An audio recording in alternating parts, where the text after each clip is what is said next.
The Shiminami Kaido is a long-distance cycling journey in Japan. It starts in a place called Onomichi, which is very close to Hiroshima on the island of Honshu. So it crosses a series of islands on a series of massive suspension bridges, going right across the sea from Honshu to Shikoku. It finishes in a city called Imabari, which is on Shikoku. The whole journey is approximately 80 kilometers. So this is near the start of the Onomichi Imabari cycle, 80 kilometers. We've just been going for about maybe 10 kilometers, and this is the first proper good viewpoint. There's the bags and my bike, and we're just about to go and cross that bridge. Because there's so many amazing views and you're going to keep wanting to stop to look at the views and take photographs, you should take 2 days to do this journey. That's what we did. We did it in September and we took 2 days to do the journey, and that was enough time. You don't need to take your own bicycle, okay? You can hire bicycles on either side, Onomichi or Imabari. We started on Onomichi and went to Imabari, and the great thing is you can pick up your bicycle on one end and you can drop it off on the other end. You don't need to go all the way back just to drop off the bicycle. You can start on one end and leave the bicycle on the other end. Most people will arrive in Onomichi by train. That's what we did. Hiroshima is the closest airport, and there's lots of trains, obviously, bullet trains, normal trains. You can very easily get to Onomichi, especially if you have the JR Rail Pass. That is amazing. But you get off the train at Onomichi, and then once you get off Onomichi, directly opposite the train station, just in the corner, you can see when you walk out, there's a huge parking area, which is where the bicycle rental is. You just walk over there and go and say to the guy, I want to rent a bicycle to cycle the Shiminami Kaido. Last year when we did it, it was 1,000 yen per day, plus a 1,000 yen deposit, okay? But the deposit you don't get back if you drop it off on the other end. So you effectively have to pay the 1,000 yen, and then it's 1,000 yen per day. So 1,000 yen for the bicycle, and 2 days of cycling is 2,000 yen. Total, 3,000 yen to get your bicycle. Now the route starts immediately from the bicycle rental. Once you get on the bicycle, you have to cycle just down the road slightly, and you end up at a ferry. The ferry is very near where you rent the cycle. You have to take this ferry across the sea to the first island. That is where the official route starts, okay? You have to go on this ferry. The ferry is very cheap. It's about 100 yen or 110 yen, something like that. And it only takes about 5 or 10 minutes to get across. So you just cycle along, go down to the ferry, take the ferry across. And then the first island, this is where the journey really starts. Cycle track, going across the sea. It's a massive bridge. It's amazing how they build these things, isn't it? Look at that over there, sea on that side. The cars above. You don't have to be an amazing cyclist. I certainly am not a very good cyclist. I'm just an average cyclist. But there was absolutely no problems here. The infrastructure is so geared for cycling. Japan just has next level infrastructure. It's beyond anything I'd see anywhere.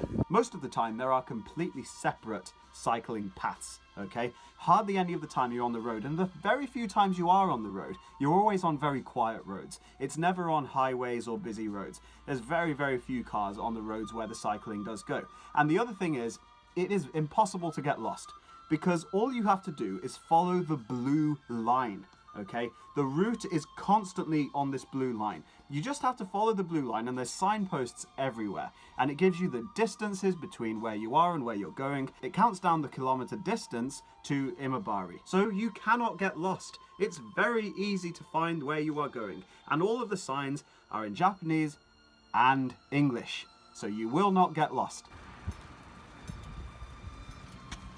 Woo! So we're just about to cross this bridge now. From over there all the way there. So this is the third bridge, and we're just going up to the start of it. This is the third bridge going across to the fourth island. This is roughly halfway. 2 days is enough. You can do it very comfortably in 2 days. If you want, you can take as long as you like, no problem. There's plenty of places to get accommodation and places to stay on the route. That's not really a problem. I would recommend staying where we stayed, the Ikedani Cycling Hostel, which is exactly the halfway point. This is a perfect place to stay because it is literally a cycling hostel. It is purely geared for people that are doing this cycling journey, and it is exactly halfway between Onomichi and Imabari, so you can very comfortably split the whole journey into 2 days if you stop at this hostel. Directly opposite the hostel, it's one of the most beautiful scenic spots on the entire route. This must be one of the most scenic locations for a convenience store in the whole of Japan. Right on the sea. That view. The big bridge just behind it. You can walk across, there's a family mart there where you can get your dinner and you can get all of your supplies, and you can sit there on the beach and look at the view in the evening while you're relaxing with a nice can of beer. It is absolutely awesome. I highly recommend staying at the Ikedani Hostel. Now, the main highlights of this journey, the bridges. The bridges are incredible. There's several of them, and they're massive, massive suspension bridges. Really awesome engineering. It is just incredible. You have cycle lanes all to yourself on the bridges. You're crossing the bridges, amazing views, amazing scenery, and the structure, the amazing structure. This is the 5th bridge.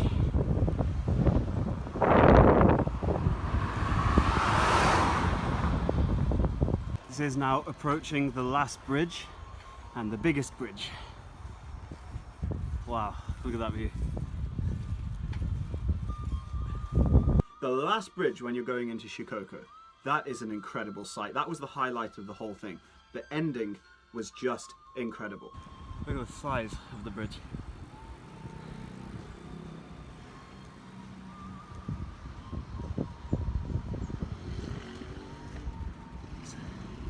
Cycle path going round and joining the bridge.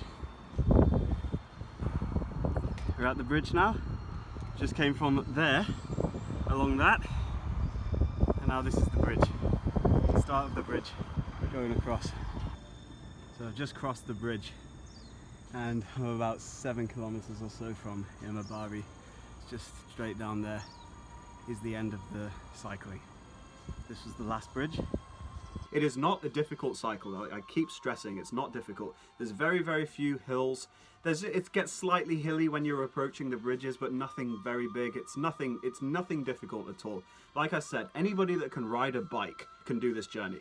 It is not difficult cycling whatsoever. If you think about it, 80 kilometers in 2 days, that's 40 kilometers a day, 40 kilometers, about 25 miles. It's not that far, okay? If you can ride a bike, you can do this journey. This was the first time I'd done bikepacking, which is like multi-day cycling. Even though it was only 2 days, it's a great introduction into multi-day bikepacking because it's quite easy. There's a lot of facilities. The infrastructure is fantastic. The availability of the bicycles is fantastic. There's lots of facilities, lots of places to get supplies, lots of places to stay. It really is a great introduction into cycling. Make sure you stop at the Hakata beach.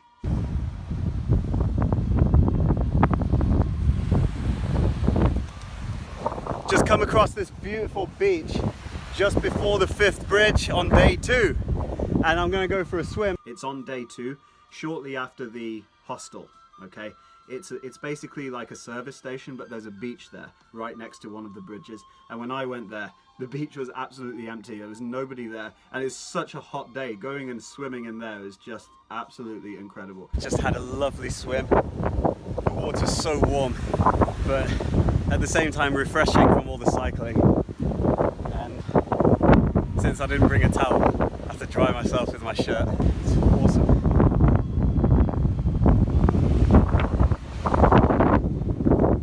It was amazing because the bridge, it felt like it was going uphill constantly, and it just went on and on forever.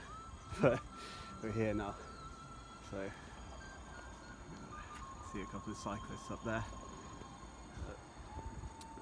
This is the best part, definitely. All in all, this is an incredible expedition. Go and do the Shiminami Kaido cycling if you're in Japan. And if you liked my video, please subscribe to my channel to see more amazing travel vlogs. And crashed. Thanks for watching.